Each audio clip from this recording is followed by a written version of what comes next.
الحمد لله رب العالمين وصلى الله وسلم وبارك على نبينا محمد وعلى آله وصحبه أجمعين أما بعد فهذه الليلة هي ليلة 15 من شهر صفر عام 1436 من هجرة النبي صلى الله عليه وسلم. في جلستنا الثانية نواصل قراءة رسالة الإمام عبد العزيز بن عبد الله بن باز رحمه الله حول أدلة تحريم الغناء والمعازف والرد على من أباحها. Nous sommes le 6 décembre 2014 et pendant cette deuxième assise, nous poursuivons la lecture de l'écrit de l'imam Ibn Baz rahimahullah intitulé Les preuves de l'interdiction des chants et des instruments ainsi que la réfutation à ceux qui les ont permis. قال العلامة ابن القيم رحمة الله عليه في كتابه إغاثة اللهفان من مصائد الشيطان ما نصه. L'imam va nous citer une parole de l'imam Ibn al-Qayyim rahimahullah. Ibn al-Qayyim est l'imam qui est l'élève du Cheikh al-Islam Ibn Taymiyyah rahimahullah, dans un de ses écrits qui traite de la manière de se préserver de la ruse du shaitan qui est utilisée pour égarer l'enfant d'Adam.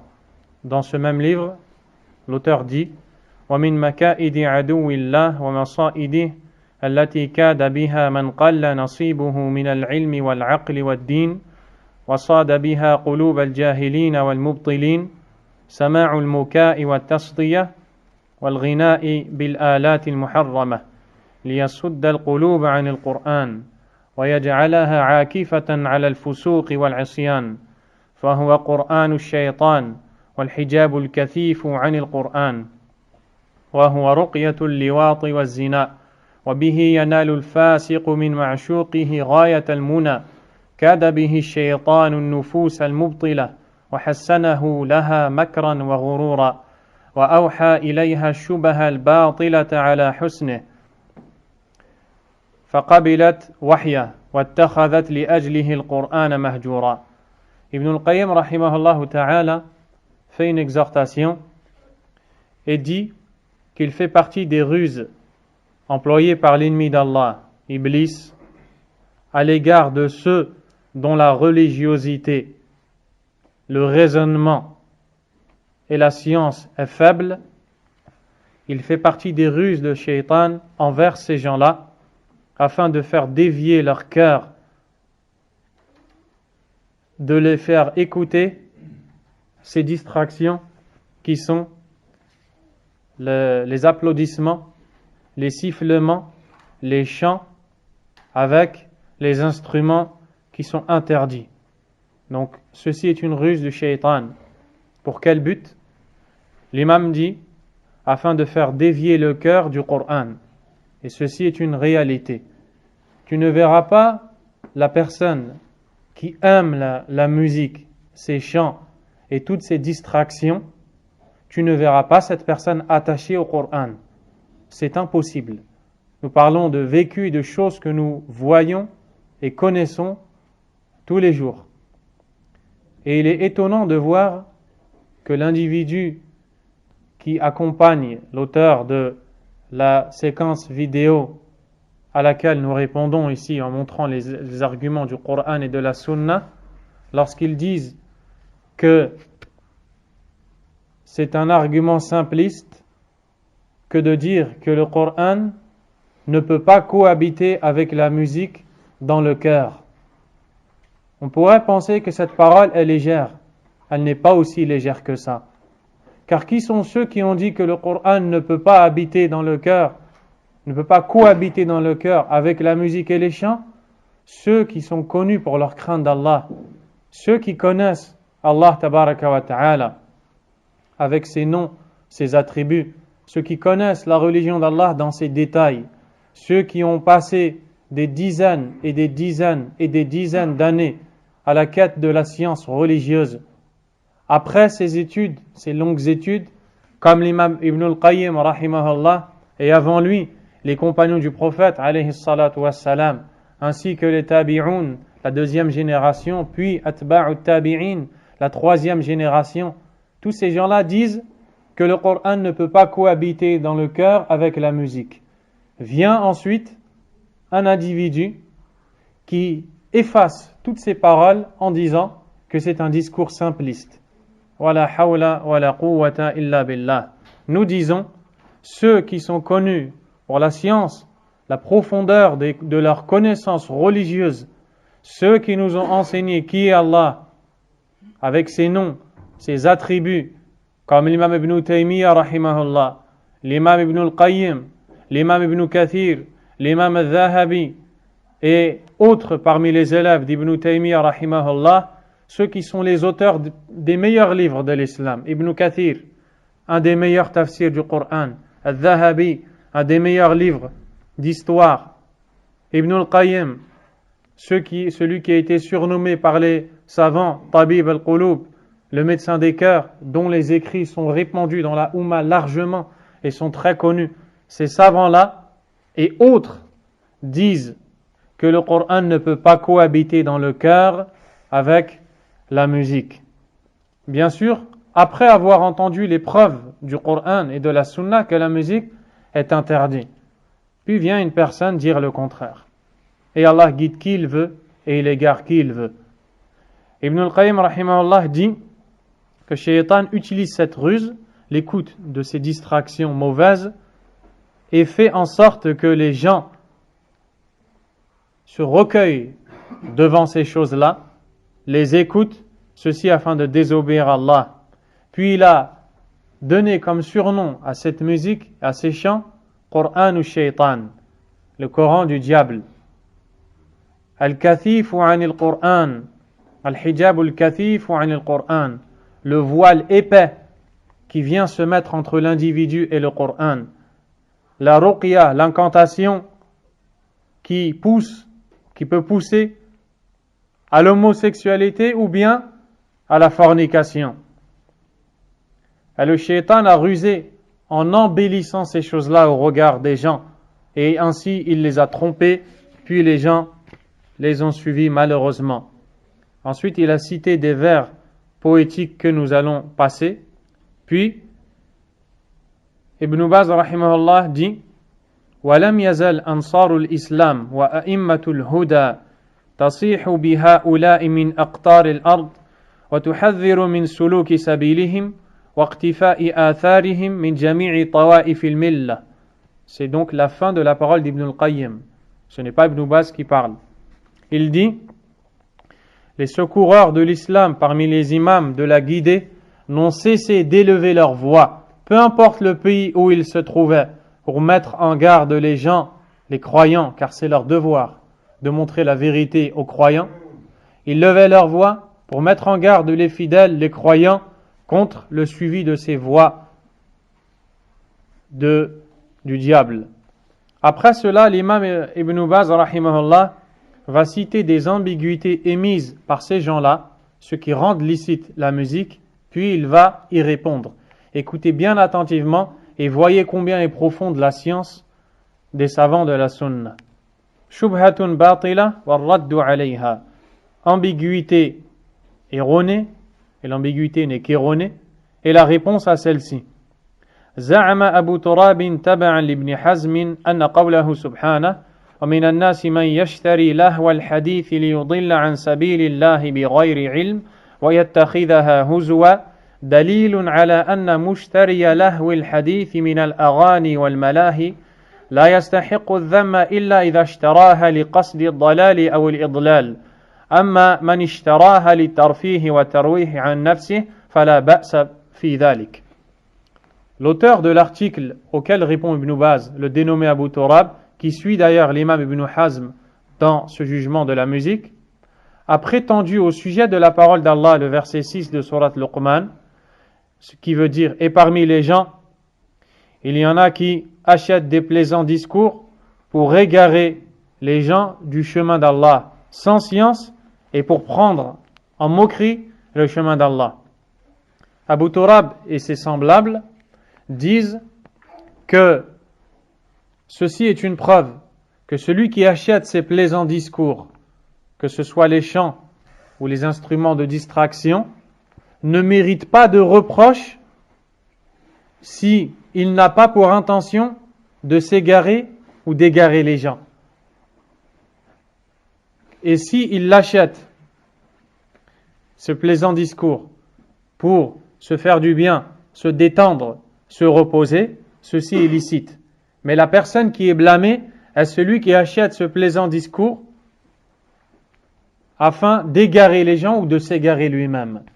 Pourquoi ? Il dit parce qu'Allah Azza wa Jalla a dit, parmi les gens, il y en a qui achètent des plaisants discours pour égarer les gens de la voie d'Allah sans connaissance et pour prendre cette voie en moquerie, la voie d'Allah. Voici la réponse de l'imam Ibn Baz rahimahullah. هذه شبهة باطلة من وجوه ثلاثة. Pour trois raisons, cette ambiguïté est fausse. Premièrement, الأول أن ذلك خلاف ما فهمه السلف الصالح من الصحابة والتابعين من الآية الكريمة فإنهم احتجوا بها على ذم الأغاني والملاهي والتحذير منها ولم يقيدوا ذلك بهذا الشرط الذي قاله أبو تراب وهم أعلم الناس بمعاني كلام الله وكلام الرسول صلى الله عليه وسلم وهم أعرف بمراد الله من كلامه ممن بعدهم. Première raison pour laquelle cette ambiguïté est fausse, ceci est en contradiction avec la compréhension que les pieux prédécesseurs ont eue de ce verset. Ils n'ont jamais dit, quand ils ont expliqué ce verset, qu'Allah Azza wa Jal n'a blâmé dans ce verset que ceux qui écoutent ces chants, ces musiques pour s'égarer ou égarer les gens, en dehors de ceux qui écoutent pour se reposer, non pas pour égarer les gens. Ce n'est pas la compréhension de ce verset qu'ils ont eu, que ce soit les compagnons ou bien la deuxième génération. Au contraire, ils ont pris ce verset comme argument pour reprocher ou pour critiquer ceux qui écoutent ces chants et cette musique. Et ces personnes-là sont les plus connaisseurs de la parole d'Allah et de celle du prophète sallallahu alayhi wa sallam. Ils sont ceux qui connaissent mieux que quiconque après eux l'essence profonde de la parole d'Allah Azza wa Jal. N'est-ce pas que Abdullah ibn Mas'ud radiyallahu anhu, duquel nous avons parlé au cours de la dernière séance, nous avons dit qu'il est celui qui connaît le plus les causes de révélation des versets, à un point où il a dit, il n'existe personne qui connaît les révélations de versets comme moi. Il a été éduqué par le prophète alayhi salatu wassalam, il a vécu avec lui. Abdullah ibn Mas'ud prenait ce verset comme argument pour blâmer ceux qui écoutaient les chants et les instruments. Et ceux qui les suivirent parmi les premières générations ont compris ce verset de cette façon. Et Allah Azza wa Jal nous a ordonné de suivre leur voie dans le Coran. فَإِنْ آمَنُوا بِمِثْلِ مَا آمَنْتُمْ بِهِ فَقَدْ اهْتَدَوْا. Et s'ils croient en la même chose en laquelle vous croyez, alors ils seront guidés. Il s'adresse aux compagnons pour dire que si les autres ont la même croyance que celle des compagnons, alors ils seront guidés. Deuxièmement, الوجه الثاني أن ذلك خلاف ظاهر الآية لمن تأملها. Deuxièmement, cette argumentation est fausse car elle contredit le sens apparent du verset pour celui qui la médite. Et là maintenant, nous allons voir la différence qu'il y a dans la compréhension de versets entre les gens de science et les ignorants. Allah tabaraka wa ta'ala a donc au sujet du verset cité par Allah tabaraka wa ta'ala, il dit liyudilla an sabilillahi bighayri ilm, c'est-à-dire que ces gens-là achètent des plaisants discours pour égarer les gens du chemin d'Allah sans connaissance. فدل ذلك على أن هذا الصنف المذموم من الناس قد اشترى لهو الحديث ليضل به عن سبيل الله بغير علم ولا شعور بالغاية ولا قصد للإضلال أو الضلال.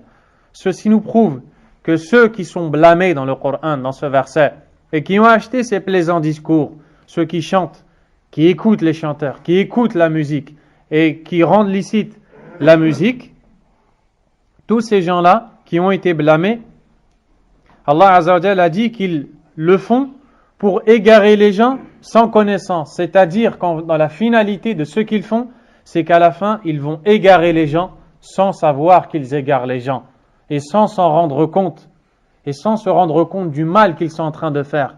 Ceci est le sens du verset. Donc, au contraire, nous voyons bien qu'est visée par ce verset toute personne qui écoute, qui vend, qui achète, qui rend licite, qui aime les chants, la musique, les instruments. ولو كان اشترى لهو الحديث وهو يعلم أنه يضل به أو يقصد ذلك لم يقل الله عز وجل ليضل عن سبيل الله بغير علم. Ceci car si celui qui achète ces plaisants discours savait qu'il égare les gens quand il les achète, quand il les écoute, quand il les propage, et il avait l'intention justement de s'égarer, d'égarer les gens, Allah subhanahu wa ta'ala n'aurait pas dit sans connaissance, car ce serait une contradiction. S'il prend ce discours plaisant, il le véhicule au sein des gens, il l'écoute, il le propage, il le fait écouter aux autres, et il sait qu'en faisant ça, il égare les gens. Pourquoi est-ce qu'Allah Azza wa Jal va dire pour égarer les gens du chemin d'Allah sans connaissance, alors qu'il sait qu'il est en train de les égarer? Donc on voit bien qu'Allah parle de personne qui agit ainsi et qui, à cause de son ignorance, ne sait pas le mal qu'elle est en train de commettre. Donc ce hadith, ce verset-là, ne concerne pas que ceux qui écoutent la musique avec une mauvaise intention, comme on pourrait le dire. لأن من علم أنه اشترى لهو الحديث ليضل به عن سبيل الله لا يقال له إنه لا يعلم. Car celui qui veut acheter ces discours plaisants pour égarer les gens avec intention de le faire, on ne dira pas de lui sans connaissance. وهكذا من قصد ذلك لا يقال إنه اشترى لهو الحديث ليضل عن سبيل الله بغير علم. Celui qui achète ces plaisants discours et qui a le but d'égarer les gens, on ne dira pas de lui qu'il l'a fait sans science. لأن من علم أن غايته الضلال أو قصد ذلك قد اشترى لهو الحديث ليضل عن سبيل الله بعلم وقصد لا ليضل بغير علم. Car celui qui sait que le but recherché à travers ces choses-là, c'est d'égarer les gens, on dira de lui qu'il égare les gens en pleine connaissance de cause.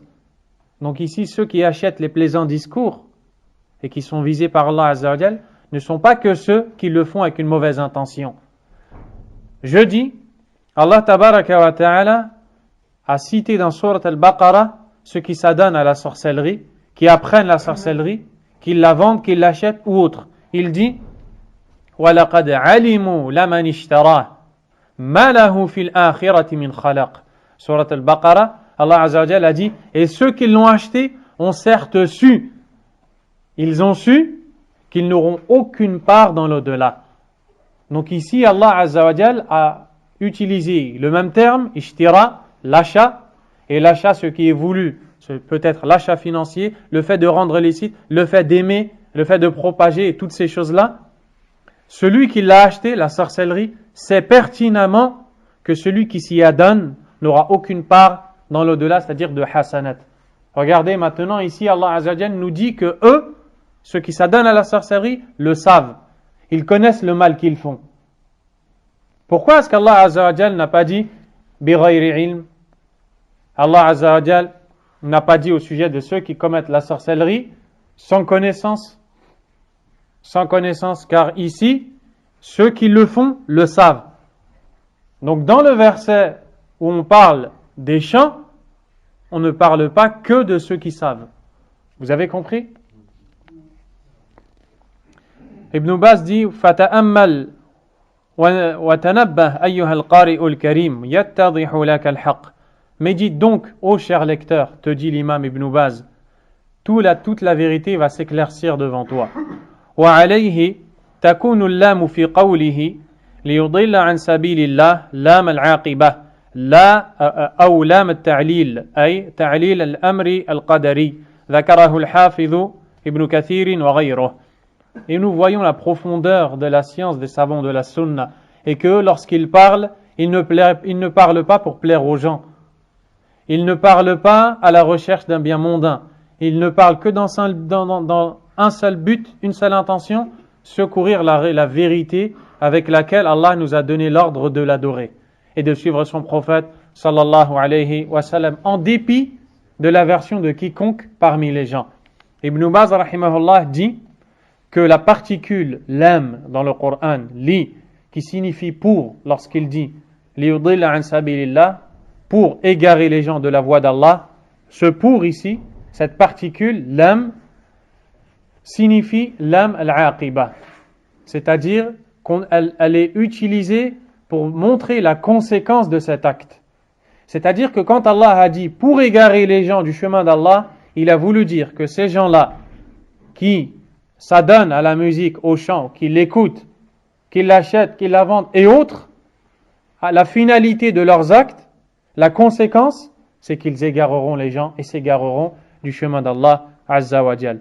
Cette particule peut aussi signifier lam at-ta'lil, c'est-à-dire qu'elle peut montrer ce pourquoi Allah Azza wa Jal a décrété la chose. Nous allons détailler ça plus loin. Tout d'abord, il dit وعلى كونها للعاقبة يكون المعنى أن من اشترى لهو الحديث من الغناء والمعازف تكون عاقبته الضلال عن سبيل الله.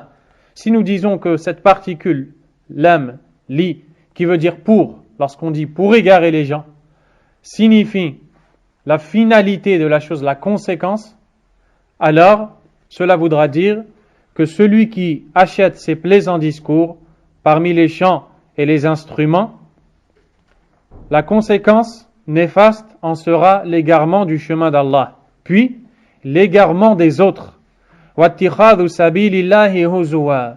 Et il prendra le chemin d'Allah en moquerie. Se détournera des versets d'Allah. Istikbaran wa ihtiqara, à cause de l'orgueil et du mépris. Même s'il ne s'en rend pas compte, ni avait l'intention de le faire. Donc, si on dit que pour ici veut dire la finalité de la chose sera, ça voudra dire que ceux qui achètent ces plaisants discours, à la fin, non seulement vont s'égarer, mais vont égarer les autres, et vont finir par se moquer des versets d'Allah et s'enfler d'orgueil et se détourner de la religion d'Allah Azza wa Jal. N'est-ce pas que cette parole est très claire? Voyez-vous ces personnes qui au début commençaient à écouter ces chants ou ces musiques simplement pour se distraire? Quelle est la finalité de la plupart de ces personnes au jour d'aujourd'hui? Elles se sont complètement détournées du Coran, de la parole d'Allah Azza wa Jal, et elles se sentent en sécurité à l'abri du châtiment d'Allah subhanahu wa ta'ala, et le rappel ne leur est pas d'une grande utilité. Donc vous voyez combien la parole est vraie. وعلى المعنى الثاني, et si on donne à la particule pour li le deuxième sens, وهو كونها لتعليل الأمر القدري, يكون المعنى أن الله سبحانه قضى وقدر على بعض الناس أن يشتري لهو الحديث ليضل به عن سبيل الله. On dira alors que le sens du verset, c'est qu'Allah Azza wa Jal, par sa sagesse, a décrété, parce qu'Allah Azza wa Jal, il décrète la guidée pour des personnes et l'égarement pour d'autres, n'est-ce pas? On dira ici qu'Allah Tabaraka wa Ta'ala a décrété l'égarement de certaines personnes par cette cause-là. Tout comme il a décrété l'égarement d'autres personnes par d'autres causes. Ici, c'est si on lui donne le deuxième sens. Ibn Baz dit وعلى كلا التقديرين فالآية الكريمة تفيد ذم من اشترى لهو الحديث. Quoi qu'il en soit, peu importe un de ces deux sens ou lequel de ces deux sens nous donnons au verset, à la fin, nous avons la même finalité, c'est que ces gens qui achètent les discours plaisants sont blâmés, tant qu'ils le font. ووعيده بأن مصيره إلى الضلال والاستهزاء بسبيل الله والتولي عن كتاب الله. La finalité sera l'égarement, de se moquer du chemin d'Allah, se détourner du livre d'Allah subhanahu wa ta'ala. وهذا هو الواقع الكثير. Et ceux-ci sont les faits avérés que nous vivons à notre époque. والمشاهد ممن اشتغل بلهو الحديث من الأغاني والمعازف واستحسنها وشغف بها يكون مآله قسوة القلب والضلال عن الحق إلا من رحم الله. L'imam dit, et nous le voyons au quotidien, nous le voyons au quotidien, c'est une chose à laquelle nous assistons et nous voyons que ceux qui se sont occupés longuement avec le chant, la musique et autres, et qui l'ont aimé, et cela sont rendus licites, ces choses-là, à la fin, ils ont le cœur dur au rappel d'Allah tabaraka wa ta'ala. Ils s'égarent de la vérité, sauf celui à qui Allah a fait miséricorde. وقد دلت الشريعة الإسلامية الكاملة في مصادرها ومواردها على وجوب الحذر من وسائل الضلال والفساد والتحذير منها حذرا من الوقوع في غاياتها. Et certes, la religion pure et complète d'Allah tabaraka wa ta'ala, avec ses sources, qui sont le Coran, la Sunna, nous a montré l'obligation de prendre garde à tout moyen qui mène à l'égarement et à la perversion, et nous a mis en garde, la législation d'Allah nous a mis en garde contre tous ces moyens afin de ne pas arriver au but. À titre d'exemple, n'est-ce pas qu'Allah Azza wa Jal a dit فَلَا تَقْرَبُوا الزِّنَا, ne vous approchez pas de la fornication. Il n'a pas dit وَلَا تَزْنُوا, ne forniquez pas. أي لا تقتربوا من الأسباب المؤدية إلى الفعل. Ne vous approchez pas des causes qui vous mèneront plus tard à l'acte qui est en lui-même interdit. La religion d'Allah Azza wa Jal a un principe qui s'appelle saddu dhari'a, fermer tout moyen menant à ce qui est interdit.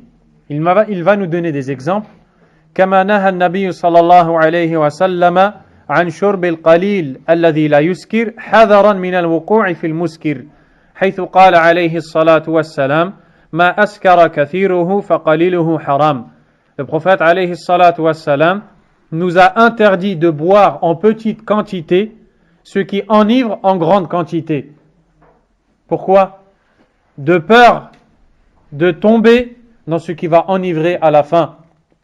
Tu n'as pas le droit de boire une gorgée d'alcool. Est-ce qu'une gorgée d'alcool enivre la personne? La réponse est non. Et pourtant, tu n'as pas le droit de le boire. Le prophète alayhi salatu wassalam a dit ce qui enivre en grande quantité est interdit en petite quantité. Pourquoi? Car tout moyen qui mène à la fin à ce qui est interdit et dangereux est interdit dans la religion d'Allah Azza wa Jal. Et s'il n'y avait pas de texte pour interdire la musique, eh bien, le fait qu'elle ait un moyen pour arriver à ce qui est interdit sera amplement suffisant. وَنَهَى عَنْ الصَّلَاةِ بَعْدَ الصُّبْحِ أي النافلة وبعد العصر لئلا يكون ذلك وسيلة إلى الوقوع فيما وقع فيه بعض المشركين من عبادة الشمس عند طلوعها وغروبها. Le prophète sallallahu alayhi wa sallam nous a interdit de prier après la prière de l'aube, c'est-à-dire entre le temps du ghurub al-shams, du lever du soleil, jusqu'au shuruq, au moment où le soleil s'est complètement levé. Le temps de la prière jusqu'au temps du lever. Pourquoi?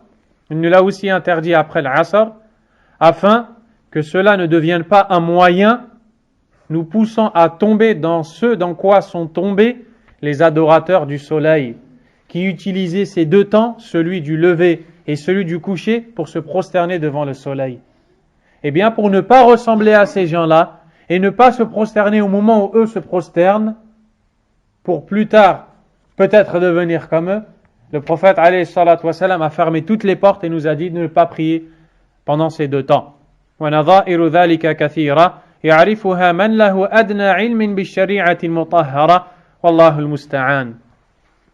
Et les exemples dans ce sens sont très nombreux. Ils sont connus par ceux qui ont un strict minimum de connaissance de la législation d'Allah purifiée, et Allah est celui dont on implore le secours.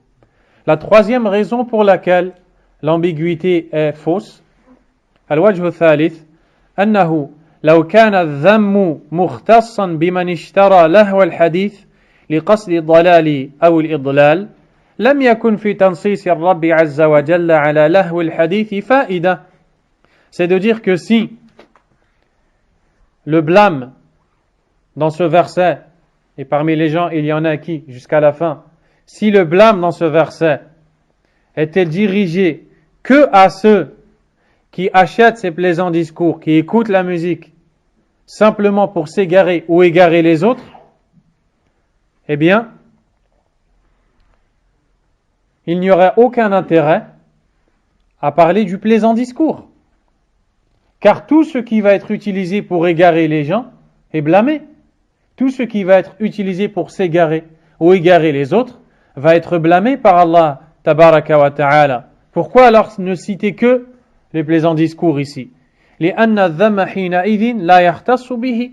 Car le reproche à ce moment-là n'est pas propre aux plaisants discours, mais il sera dirigé à tous ceux qui font des actes, disent des paroles pour s'égarer et égarer les autres. بل يعم كل من فعل شيئا يقصد به الضلال أو الإضلال حتى ولو كان ذلك شيء محبوبا إلى الله سبحانه وتعالى. Même si le moyen qui est utilisé pour dévier les gens du chemin d'Allah est en soi une chose bonne, eh bien ça sera blâmé par Allah Azza wa Jal.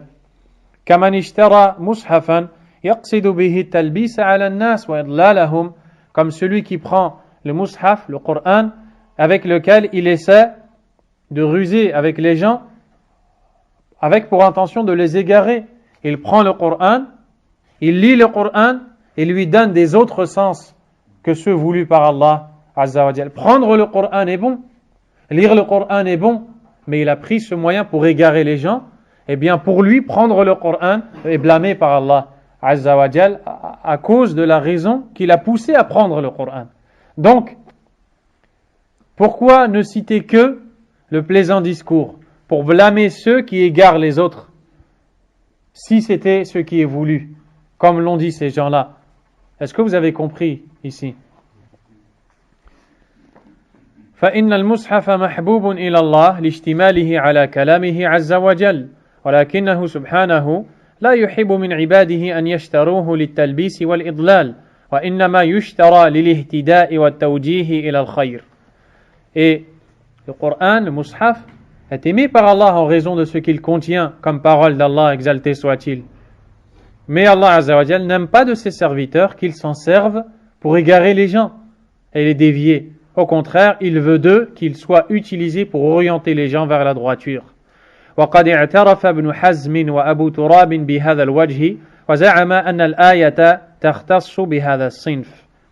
Et malgré le fait que l'imam Ibn Hazm et son disciple Abu Turab, l'auteur de la revue, de l'article dans la revue pour rendre licite la musique, malgré le fait qu'ils ont reconnu cet argument, ils ont dit c'est vrai, eh bien ils ont dit, nous disons quand même que ce verset ne vise que ceux qui achètent ces plaisants discours pour égarer du chemin d'Allah subhanahu wa ta'ala. C'est donc pour ces trois raisons que cette ambiguïté tombe à l'eau et elle coule bien profondément. Walhamdulillah.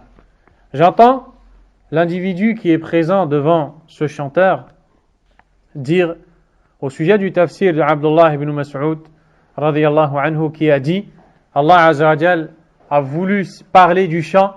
Il dit déjà si on prend cette interprétation, laquelle, celle de Abdullah ibn Mas'ud radiyallahu anhu, on dira qu'on ne parle pas de musique ou d'instruments, mais on parle de chant.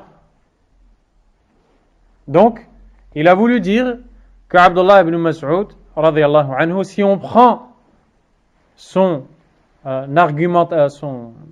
explication du verset, il a fait dire à Abdullah ibn Mas'ud, qu'il le veuille ou non, que Abdullah ibn Mas'ud ne parle ici que du chant.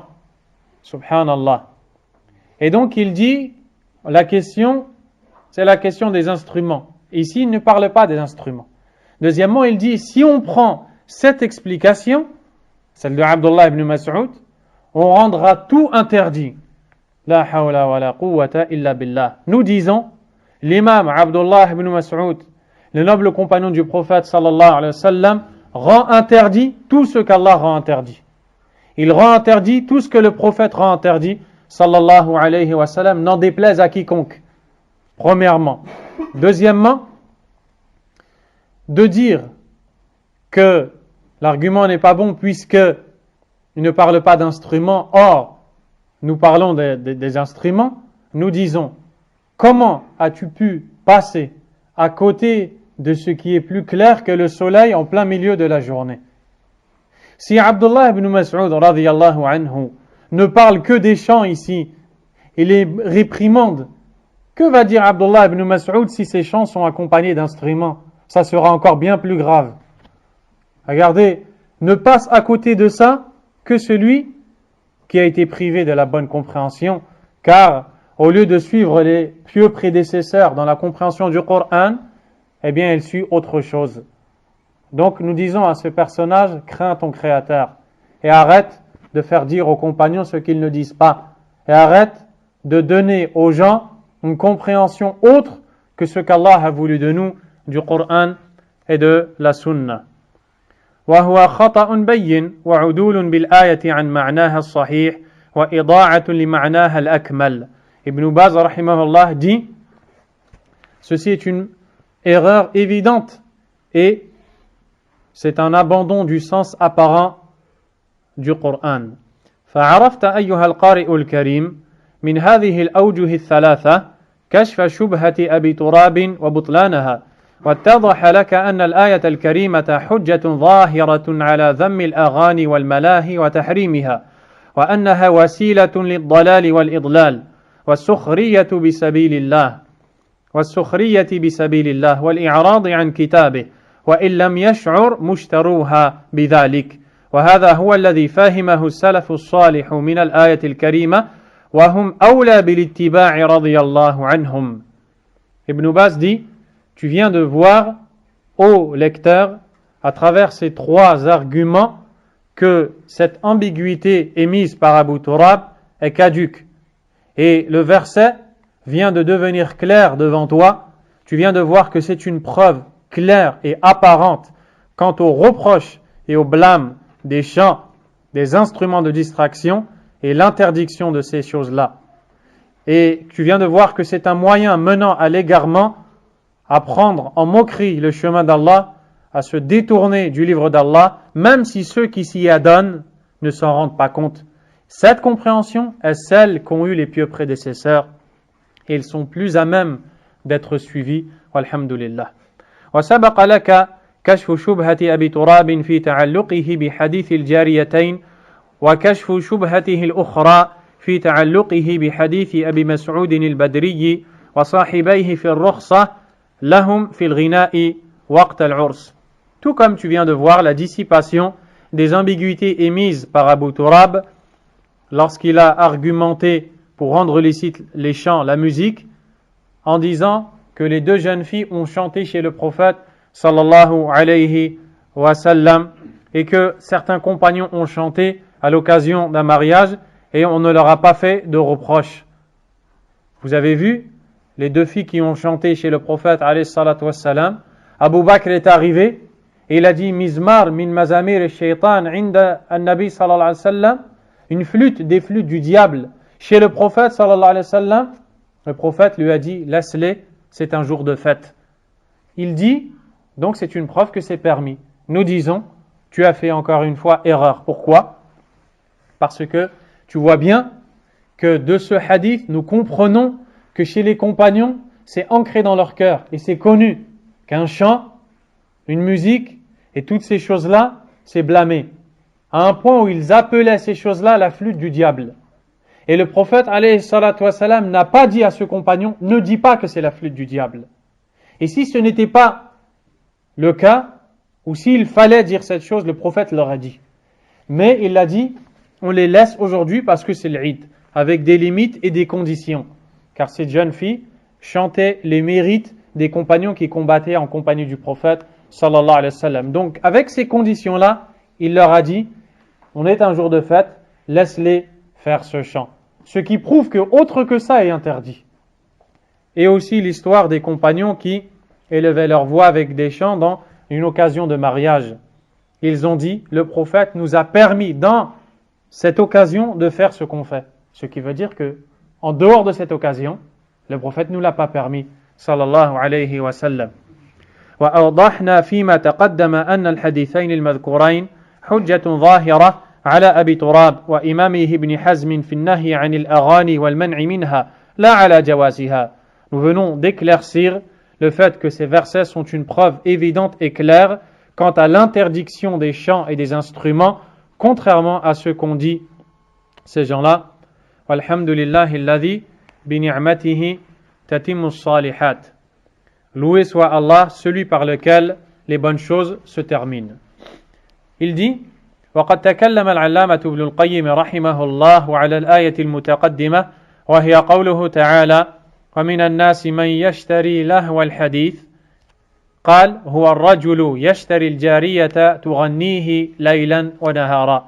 Ibn al-Qayyim rahimahullah a commenté ce verset, le verset du blâme de ceux qui achètent le plaisant discours, en disant: هو الرجل, il concerne l'individu qui achète une servante à qui il demande de chanter jour et nuit.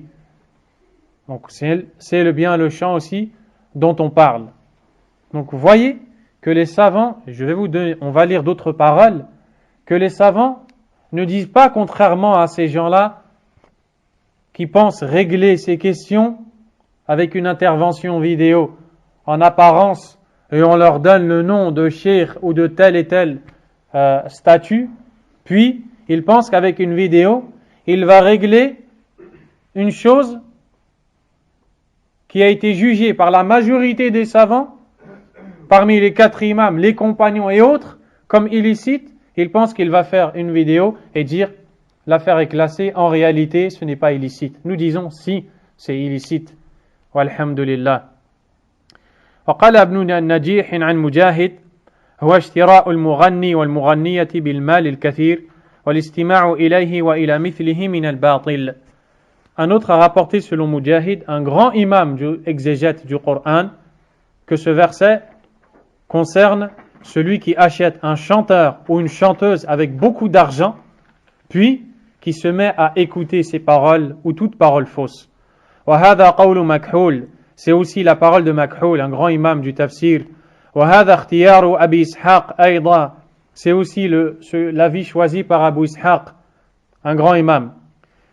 وقال أكثر ما جاء في التفسير أن لهو الحديث ها هنا هو الغناء لأنه يلهي عن ذكر الله تعالى. Ce grand imam a aussi dit, la majorité des savants du tafsir ont dit de ce verset que les discours plaisants sont les chants, car ils dévient et il distrait la personne du rappel d'Allah Azza wa Jal. قال الواحدي قال أهل المعاني يدخل في هذا كل من اختار اللهو والغناء والمزامير والمعازف على القرآن. Un grand imam a dit au sujet du sens du verset, entre dans cette reproche dans le verset toute personne qui choisit la distraction, le chant, les instruments au Coran. وإن كان اللفظ قد ورد بالشراء فلفظ الشراء يذكر في الاستبدال والاختيار وهو كثير في القرآن. Même si le terme employé et désigné dans le Coran est l'achat, si ce n'est que l'achat dans le Coran, quand il est utilisé, des fois il est employé pour signifier l'échange ou bien le choix. Donc ici, quand on nous dit ils ont acheté des discours plaisants, c'est-à-dire ils les ont choisis au Coran, à la parole d'Allah Azza wa Jal. قال ويدل على هذا ما قاله قتادة في هذه الآية. Il dit, nous prouve ce sens qui vient d'être cité, la parole de l'imam Qatada, un tabi'i rahimahullah, au sujet de ce verset, لعله ألا يكون أنفق مالا. Il se peut que celui qui est blâmé par ce verset n'a pas dépensé d'argent pour ce discours plaisant. قال وبحسب المرء من الضلالة أن يختار حديث الباطل على حديث الحق. Puis il dit, il suffit à l'individu pour s'égarer de choisir le faux discours au vrai discours. وقال الواحدي وهذه الآية على هذا التفسير تدل على تحريم الغناء. Al-Wahidi a dit, ce verset, avec cette explication, nous montre clairement l'interdiction du chant. قال وأما غناء القينات فذلك أشد ما في الباب. Quant au chant de certaines parmi les chanteuses ou danseuses, cette interdiction est plus grave et plus dure encore. وَذَلِكَ لِكَثْرَةِ الْوَعِيدِ الْوَارِدِ فِيهِ, en raison de la grande menace relatée à ce sujet. وَهُوَ مَا رُوِيَ أَنَّ النَّبِيَّ صلى الله عليه وسلم قال من استمع إلى قينة سب في أذنه الآنك يوم القيامة والآنك الرصاص المذاب. Le prophète, il est rapporté que le prophète alayhi salatu wassalam aurait dit: celui qui écoute la chanteuse, on lui déversera dans ses oreilles du plomb fondu le jour de la résurrection. والعياذ بالله. وقد جاء تفسير لهو الحديث بالغناء مرفوعا إلى النبي صلى الله عليه وسلم.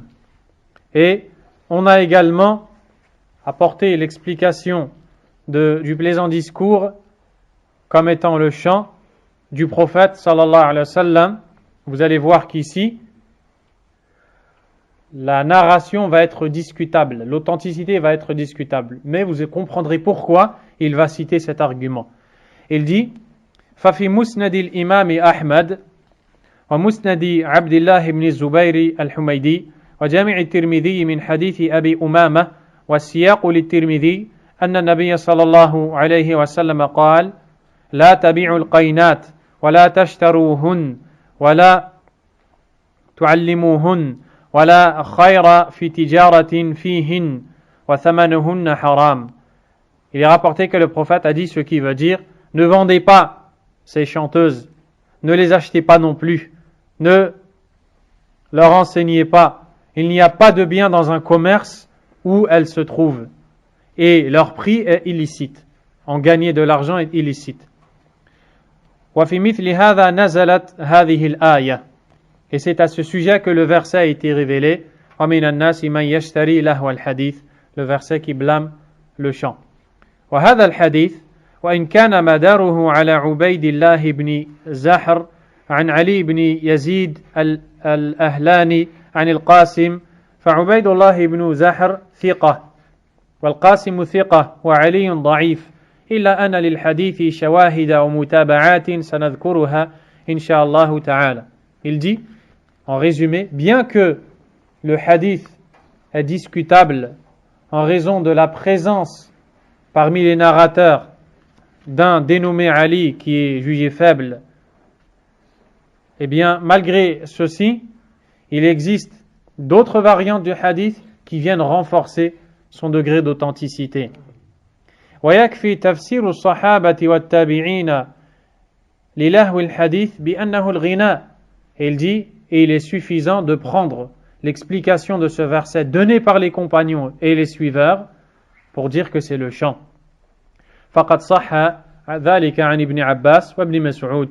Et ceci a été affirmé de façon authentique et rapporté de Abdullah ibn Abbas et Abdullah ibn Mas'ud. Ibn Abbas est le plus grand savant des sens du Coran.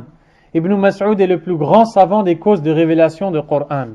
Subhanallah. Ce n'est donc pas n'importe qui a donné cette explication au verset. قال أبو الصهبة سألت ابن مسعود عن قوله تعالى ومن الناس من يشتري لهو الحديث فقال والله الذي لا إله إلا هو الغناء والله الذي لا إله إلا هو الغناء والله الذي لا إله إلا هو الغناء. Un homme a dit, j'ai interrogé l'imam Ibn Mas'ud au sujet de ce verset. Il m'a dit, je jure par Allah en dehors duquel aucune divinité mérite réellement l'adoration, qu'il parle du chant. Et il a juré 3 fois par Allah Azza wa Jal. وصح عن ابن عمر رضي الله عنهما أيضا أنه الغناء. Ibn Umar, également le fils de Omar, a dit que ce sont les chants visés par ce verset. قال الحاكم أبو عبد الله في التفسير من كتاب المستدرك ليعلم طالب هذا العلم أن تفسير الصحابي الذي شاهد الوحي والتنزيل عند الشيخين مسند. L'imam Al-Hakim, dans son recueil intitulé Al-Mustadrak, a dit que chaque personne qui recherche la science sache que le tafsir du compagnon qui a assisté auprès du prophète sallallahu alayhi wa sallam, il a assisté à la révélation chez l'imam al-Bukhari et Muslim est considéré comme étant élevé. C'est-à-dire qu'ils disent que quand le compagnon explique un verset, cette explication qu'il nous donne, il ne peut nous la donner que s'il l'a entendu du prophète sallallahu alayhi wa sallam. وقال في موضع آخر من كتابه وهو عندنا في حكم الرفع وهذا وإن كان فيه نظر فلا ريب أنه أولى بالقبول من تفسير من بعدهم فهو أعلم الأمة بمراد الله عز وجل في كتابه فعليهم نزل وهم أول من خطب به من الأمة وقد شاهدوا تفسيره من الرسول صلى الله عليه وسلم علما وعملا وهم العرب الفصحاء على الحقيقة فلا يعدل عن تفسيرهم ما وجد إليه سبيل. Il dit dans un autre passage de son livre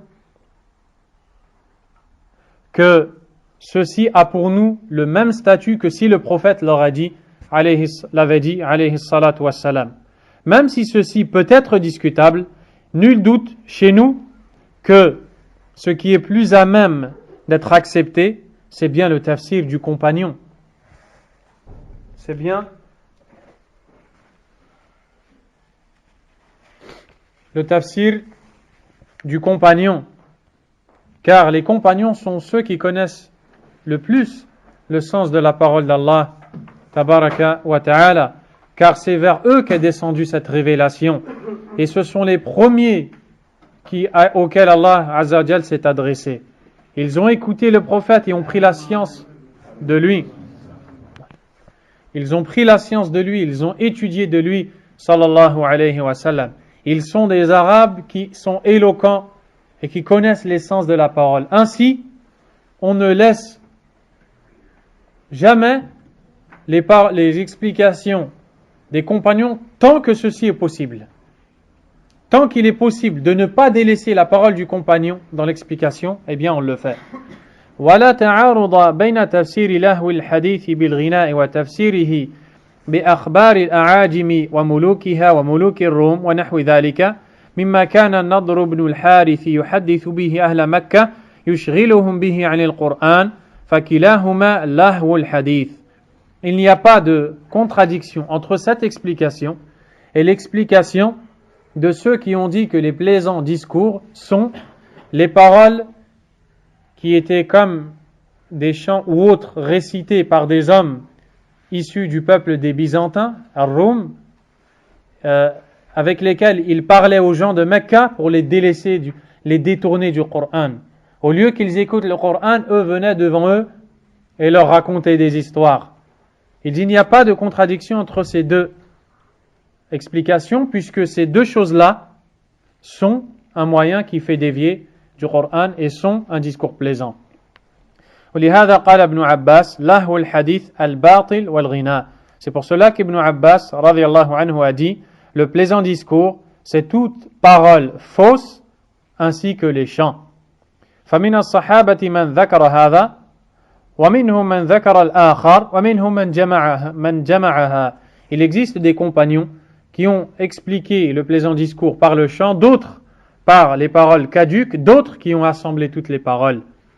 وَالْغِنَا أَشَدُّ لَهْوًا. Ibn Baz dit, et le chant est bien plus plaisant encore comme discours qu'une simple parole.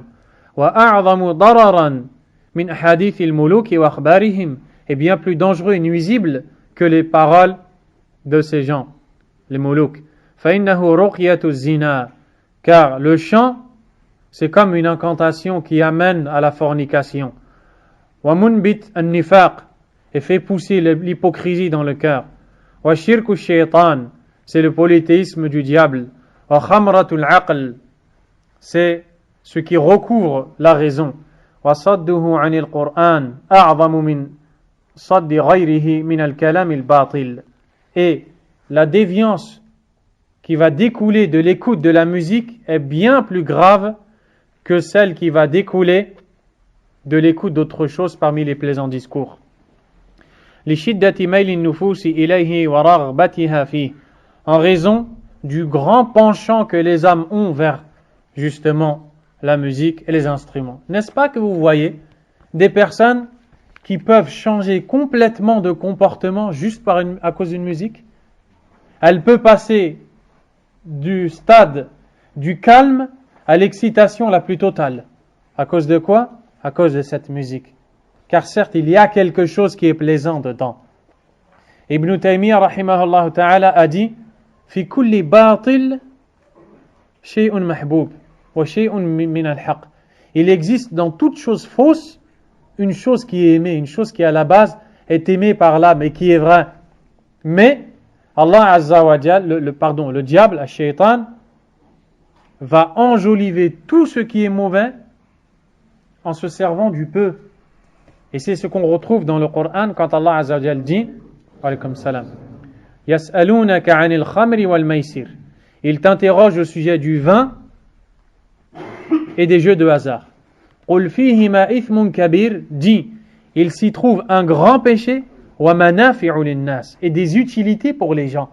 Allah Azza wa Jal a bien dit qu'il y a des utilités pour les gens. Mais c'est normal, car quand on va être tenté par quelque chose, il faut bien qu'il y ait quelque chose avec quoi Allah nous teste. Il va nous mettre un goût auquel on est attiré. Sinon, on ne sera jamais attiré à ces choses-là, il n'y aura plus de test. Et comment on va gagner le paradis s'il n'y a plus de test? Donc Allah Azza wa Jal nous interdit une chose et nous met dans cette chose quelque chose qu'on aime, mais il nous le rend illicite. Allah Azza wa Jal a dit, il s'y trouve, dans le sens du verset, il s'y trouve un grand péché et de nombreuses utilités. Wa naf'uhuma wa ithmuhuma akbaru min naf'ihima. Mais le péché est bien plus grand que l'utilité qui s'y trouve. Et c'est pareil dans toute chose qui est fausse. Le péché est tout le temps plus grand que l'utilité qui s'y trouve. Et donc, la musique attire les gens, mais le péché est bien plus grave. إذ عرف هذا فأهل الغناء ومستمعوه لهم نصيب من هذا الذم بحسب اشتغالهم بالغناء عن القرآن.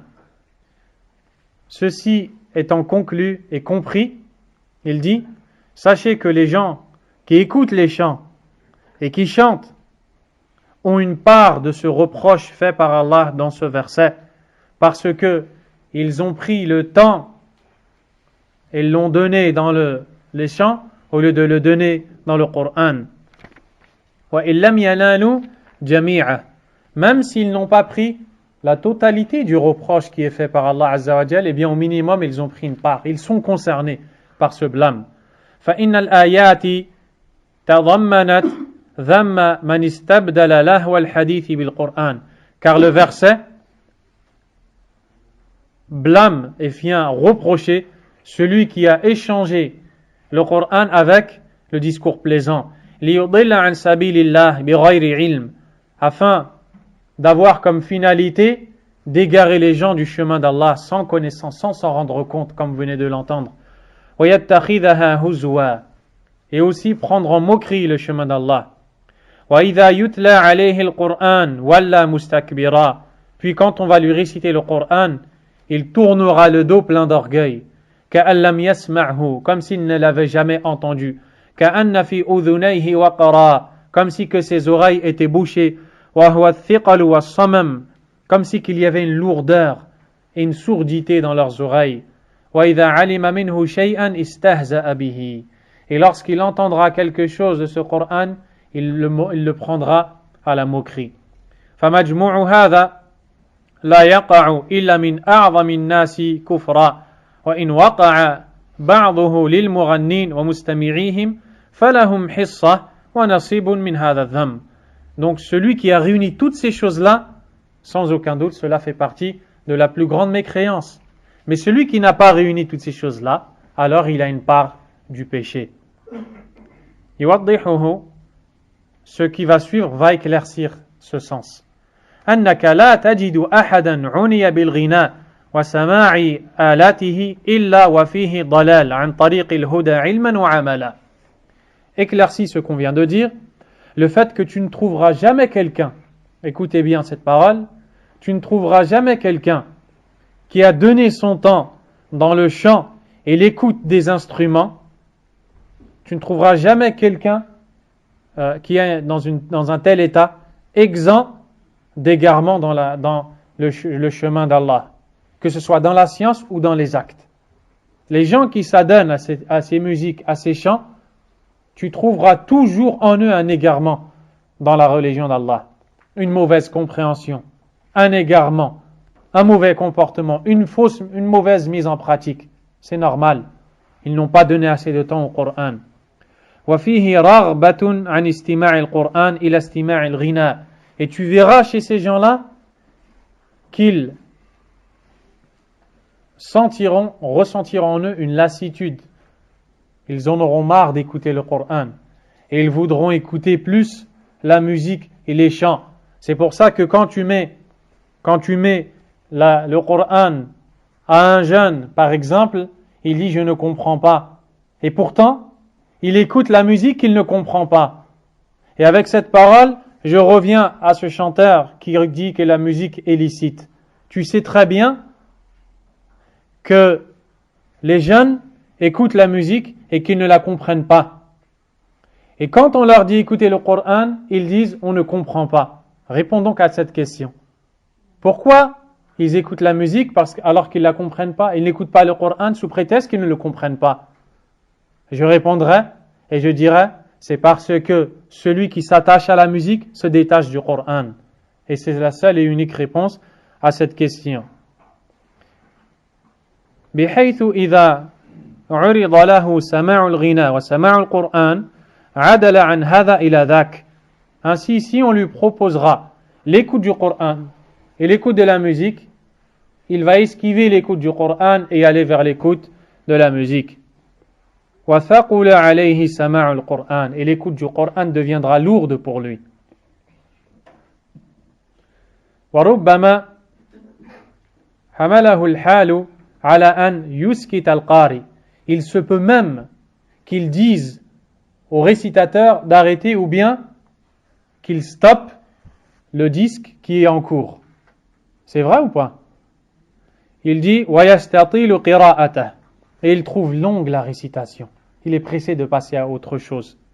وَيَسْتَزِيدُ الْمُغَنِّي. Et il demande au chanteur de chanter. وَيَسْتَقْصِرْ نَوْبَتَهُ. وأقل ما في هذا أن يناله نصيب وافر من هذا الذم إن لم يحظى به جميعه. Et donc le minimum de ce que l'on peut dire, c'est qu'il prendra une grande part de ce reproche qui a été fait par Allah Azza wa Jal s'il ne prend pas tout. والكلام في هذا مع من في قلبه بعض حياة يحس بها فأما من مات قلبه وعظمت فتنته فقد سد على نفسه طريق النصيحة. Puis Ibn Baz rahimahullah exhorte et dit, et le discours que vous entendez aura bien entendu un effet pour celui dont le cœur a encore un minimum de vie. Il a encore un minimum de vie. Quant à celui dont le cœur est mort et la tentation n'a fait qu'accroître, celui-ci s'est fermé la porte au chemin de la nasiha. Il s'est fermé la porte au conseil et ne l'accepte plus. Wal'iyadhu billah. Allah Azza wa Jalla a dit وَمَنْ يُرِدِ اللَّهُ فِتْنَتَهُ فَلَنْ تَمْلِكَ لَهُ مِنَ اللَّهِ شَيْئًا أُولَئِكَ الَّذِينَ لَمْ يُرِدِ اللَّهُ أَنْ يُطَهِّرَ قُلُوبَهُمْ في الدنيا لهم في الدنيا خزي ولهم في الآخرة عذاب عظيم. Allah Azza wa Jalla a dit ce qui veut dire et celui dont Allah veut la tentation, le trouble, tu ne posséderas rien pour lui. C'est-à-dire si Allah Azza wa Jalla veut toucher quelqu'un d'un trouble, veut égarer quelqu'un, veut atteindre quelqu'un, tu ne pourras rien faire pour lui. Allah Azza wa Jalla a dit ce qui veut dire à cela, Allah n'a pas voulu purifier les cœurs. Ils auront dans ce bas monde un avilissement. Allah va les humilier, les rabaisser. Et dans l'au-delà, ils auront un immense châtiment. Ibn Baz rahimahullah ta'ala a dit fin de citation. Donc ce n'était pas la parole de l'imam Ibn Baz rahimahullah ta'ala, mais c'était la parole d'une autre personne. ومن الآيات الدالة على ذم الأغاني والمعازف وهي آلات الملاهي. Il existe parmi les autres versets qui prouvent l'interdiction des chants, des instruments de distraction et de musique. قوله تعالى واستفزز من استطعت واستفزز من استطعت منهم بصوتك وأجلب عليهم بخيلك ورجلك وشاركهم في الأموال والأولاد وعدهم وما يعدهم الشيطان إلا غرورا. الله عز وجل الآن يتحدث مع إبليس ويقول له استفزز من استطعت منهم بصوتك. ما هو صوتك؟ Allah Azza wa Jal dans ce verset s'adresse à Iblis. Il lui dit ce qu'il veut dire. Excite par ta voix ceux d'entre eux que tu pourras. Rassemble contre ta cavalerie et ton infanterie. Associe-toi à eux dans leurs biens et leurs enfants et fais-leur des promesses. Or, le diable ne leur fait des promesses qu'en tromperie. Verset 64, Surat Al-Isra, le voyage nocturne.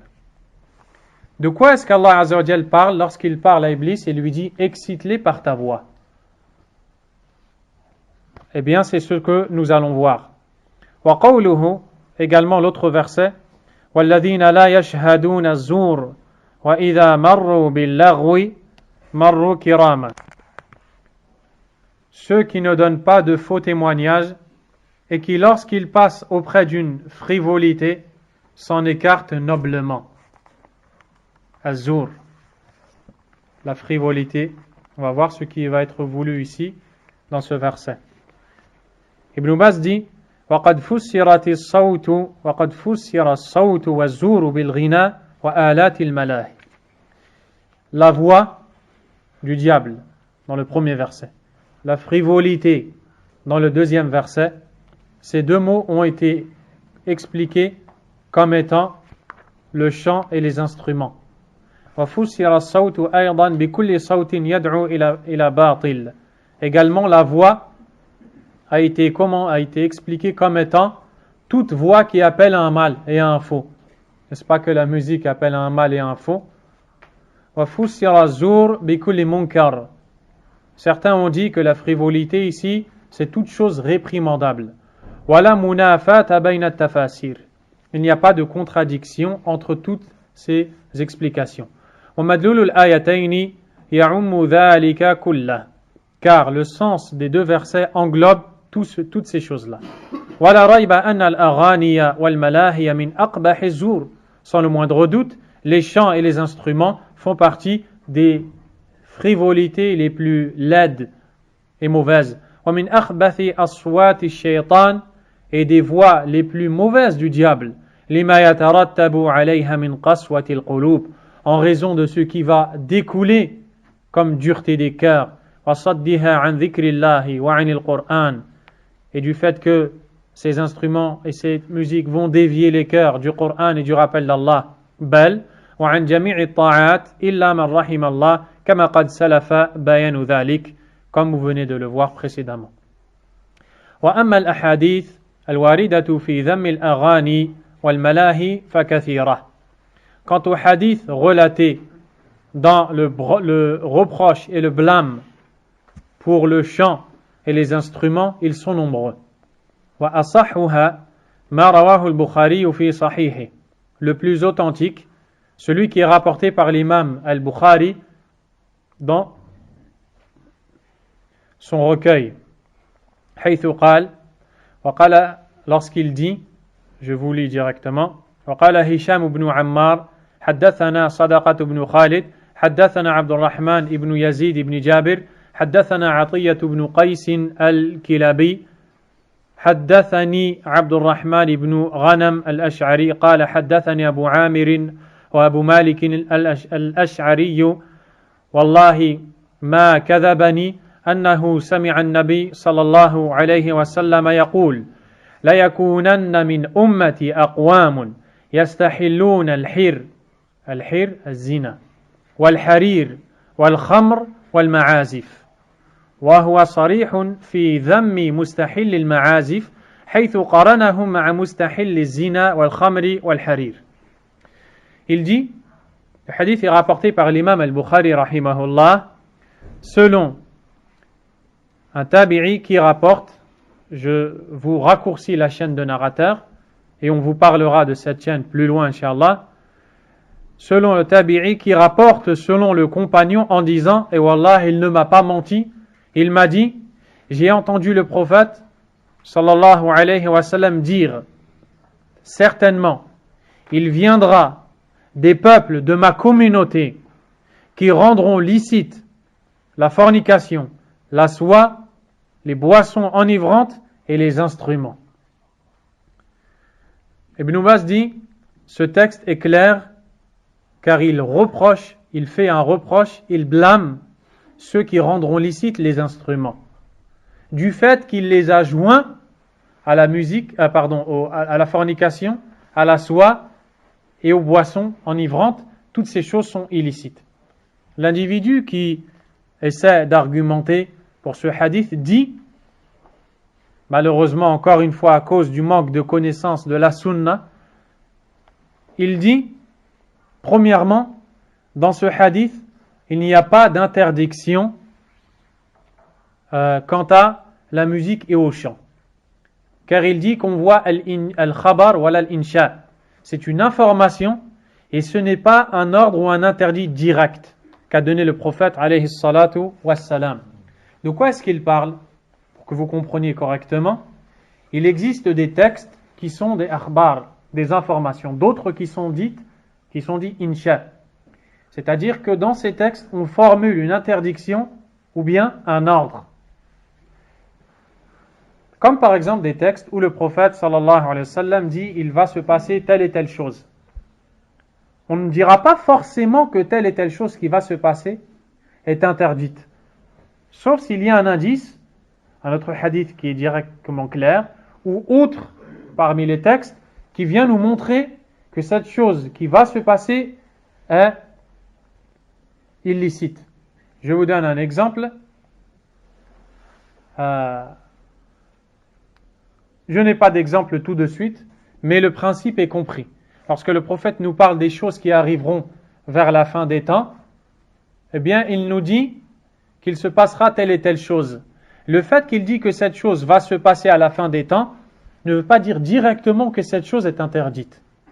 Vous avez compris? C'est ce qui est voulu ici. L'individu dit, ici nous avons un khabar, une information, nous n'avons pas l'insha, une formulation d'un interdit ou d'un ordre. Or, avec un simple khabar, on ne peut pas dire que cette chose est interdite. Nous disons, encore une fois, n'as-tu pas lu le hadith prophétique béni, clair, de celui à qui Allah Azza wa Jalla a donné l'éloquence? N'est-ce pas que le prophète alayhi salatu wassalam a dit, il viendra des gens qui se rendront licites, alaykum salam, qui se rendront licites la fornication, la soie, le vin et les instruments. Se rendre licite, qu'est-ce que ça veut dire? Ça veut dire que la chose est, je demande à quelqu'un qui n'a pas étudié. Qu'est-ce que ça veut dire? Ça veut dire le fait de dire, réponds-moi. Ça veut dire que c'est illicite. Si on dit qu'ils l'ont rendu licite, c'est-à-dire qu'avant qu'ils le rendent licite, c'était illicite. Je ne sais pas comment cet individu a fait pour passer à côté de ça. Peut-être à cause du manque de baraka quand on ne suit pas la sunna et la compréhension des pieux prédécesseurs. Deuxièmement, ne voit-il pas que dans le hadith, le prophète sallallahu alayhi wa sallam a joint le fait de rendre licite les instruments aux boissons enivrantes, à la soie et à quoi? À la fornication. Est-ce que ces choses-là sont ignorées chez nous? On sait que toutes ces choses-là sont haram. Donc, si on dit ce qu'il a dit, à savoir ici on ne voit pas que c'est interdit, on voit on sera dans l'erreur, comme lui l'a été. mais grâce à Allah Azza wa Jalla, on ne l'a pas été, il nous a préservés. On demande à Allah de nous guider et de les guider. Donc on voit très clairement que le prophète alayhi salatu wassalam blâme la musique. Certaines personnes ont dit, d'ailleurs lui il le dit à un moment, il dit que le prophète a cité cela car la plupart du temps la musique est utilisée dans un contexte où il y a femmes, alcool, fornication et autres. C'est pour cela que la musique a été citée dans ce hadith. Ajab al-Ujab.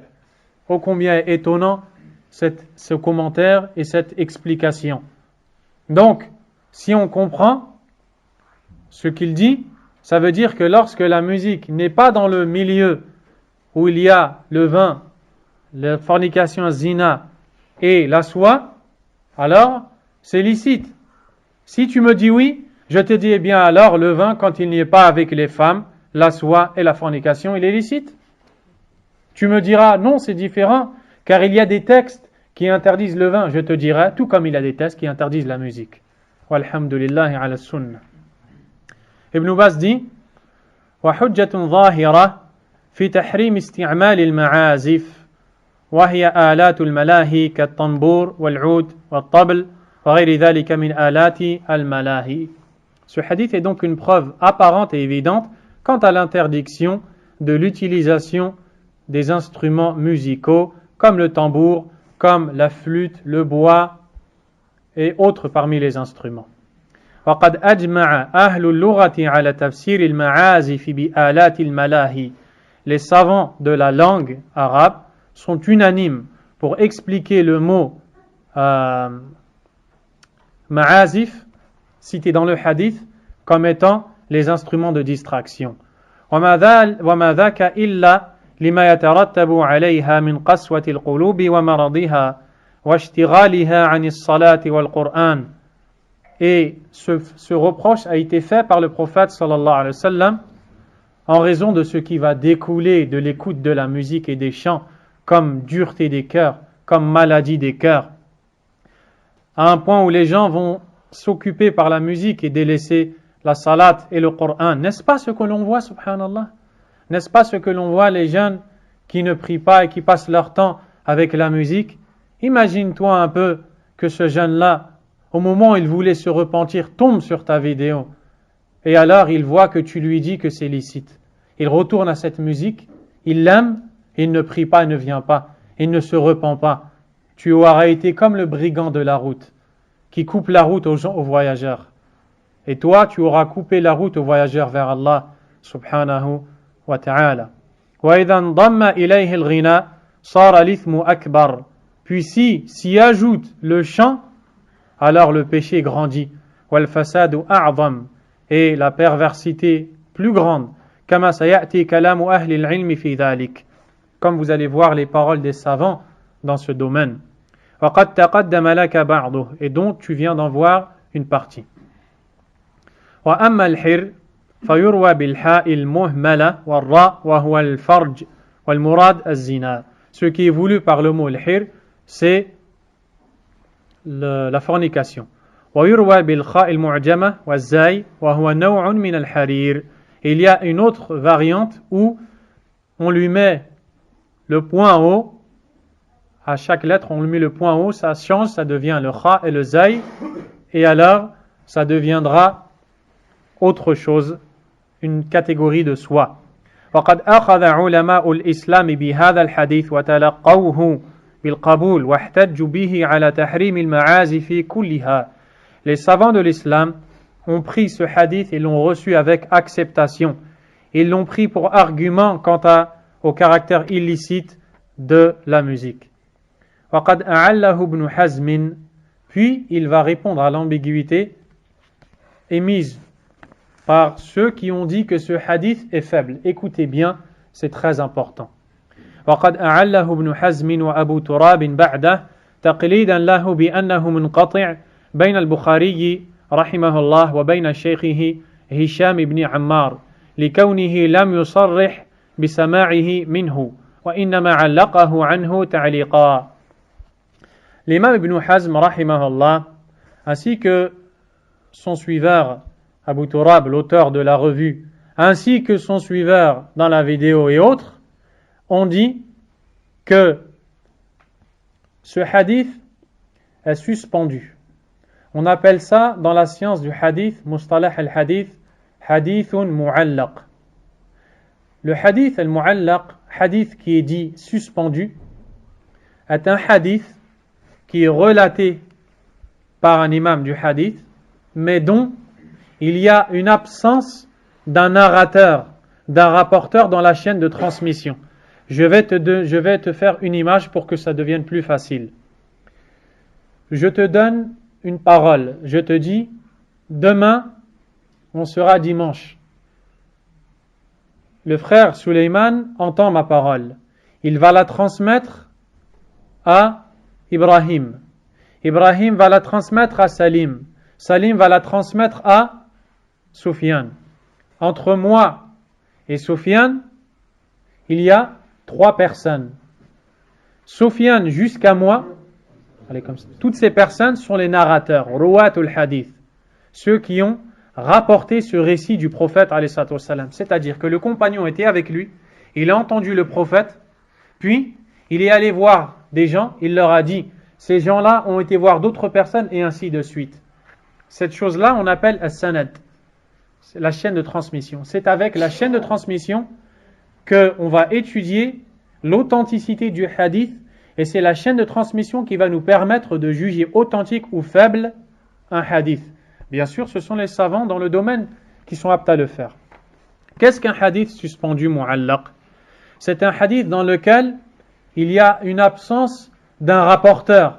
Ici, je vous ai donné 4 noms, de moi jusqu'au dernier qui est Sofiane. Le premier, c'est Suleiman. Il m'a entendu, il l'a rapporté à Ibrahim. Ibrahim l'a rapporté à Salim. Salim l'a rapporté à Sofiane. Et Sofiane devra dire, Salim m'a dit que Ibrahim lui a dit, que Suleiman lui a dit, qu'il a entendu Sadiq dire. C'est comme ça que ça marche avec un hadith. C'est ce qu'on appelle la chaîne de transmission. Les hommes, ce sont les narrateurs, rois. Quand il y a l'absence de Salim ou de Ibrahim dans la chaîne de transmission, on dit que le hadith est suspendu. Par exemple, Soufiane va dire, au lieu de dire Salim m'a dit que Ibrahim lui a dit, que Suleiman lui a dit, que Sadiq a dit, il dira Ibrahim a dit, mais il ne va pas dire Ibrahim m'a dit.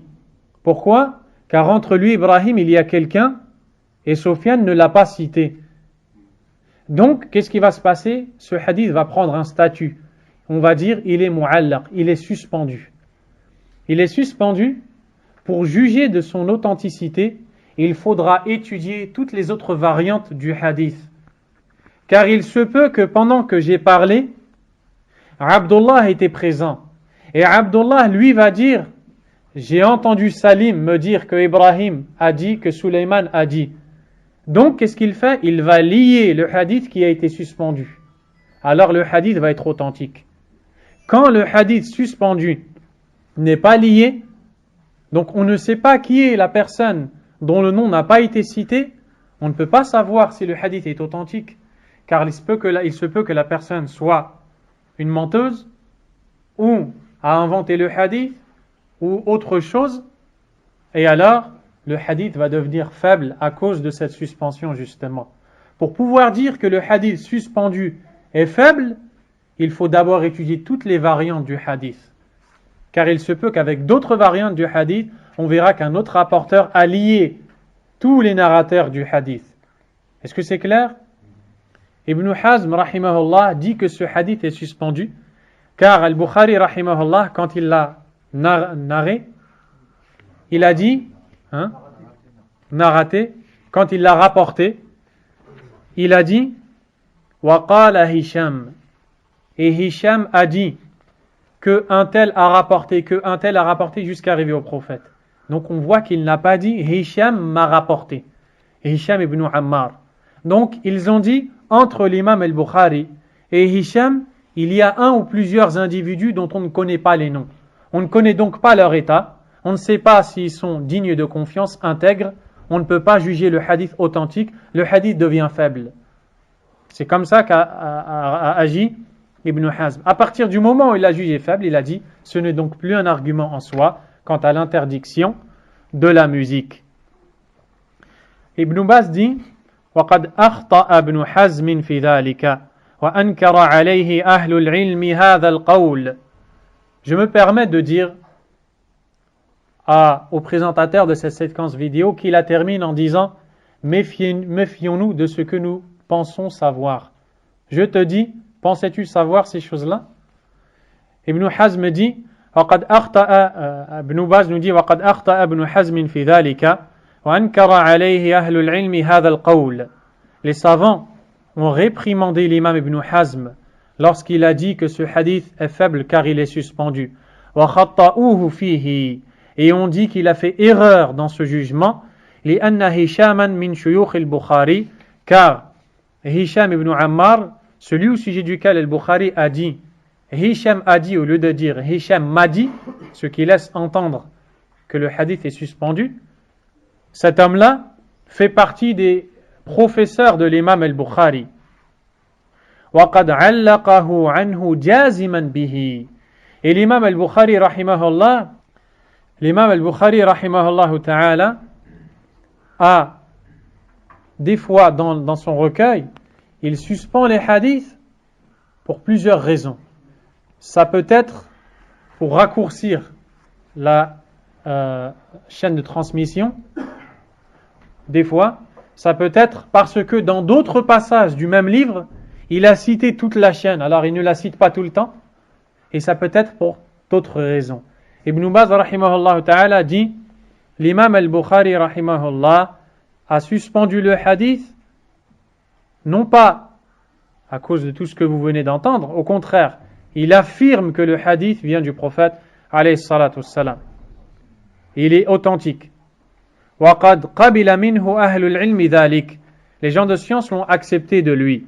وَصَحَّحُوا مَا عَلَّقَهُ جَازِمًا بِهِ إِلَى مَنْ عَلَّقَهُ عَنْهُ. وهذا الحديث من جملة الأحاديث المعلقة الصحيحة. Ce hadith fait partie des hadiths qui sont suspendus mais authentiques. Et vous allez voir pourquoi il est authentique. ولعل البخاري لم يصرح بسماعه منه لكونه رواه عنه بالإجازة أو في معرض المذاكرة أو لكونه رواه عنه بواسطة بعض شيوخه الثقات فحذفه اختصارا أو لغير ذلك من الأسباب المقتضية للحذف. Et il a cité certaines raisons pour lesquelles l'imam al-Bukhari aurait pu suspendre ce hadith, parmi lesquelles, pour faire court, et d'autres raisons aussi.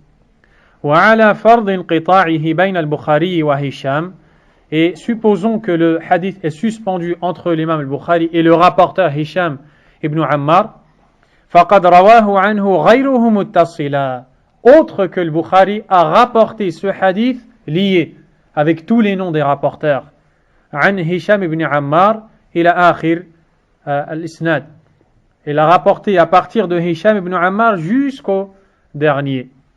وبذلك بطلت شبهة ابن حزم ومقلده أبي تراب واتضح الحق لطالب الحق والله المستعان. Et avec ceci a été dissipée l'ambiguïté émise par Ibn Hazm et son fanatique Abu Turab, et nous disons les fanatiques qui les ont suivis aveuglément, et la vérité apparaît clairement. Puis l'imam rahimahullah ta'ala va citer des paroles, et c'est ce qui fera inshallah l'objet du prochain cours. On s'arrête ici. Wallahu a'lam. Wa sallallahu wa sallam wa baraka ala nabiyyina Muhammad wa ala alihi wa sahbihi ajma'in. Subhanakallahumma wa bihamdik ashhadu an la ilaha illa ant astaghfiruka wa atubu ilaik.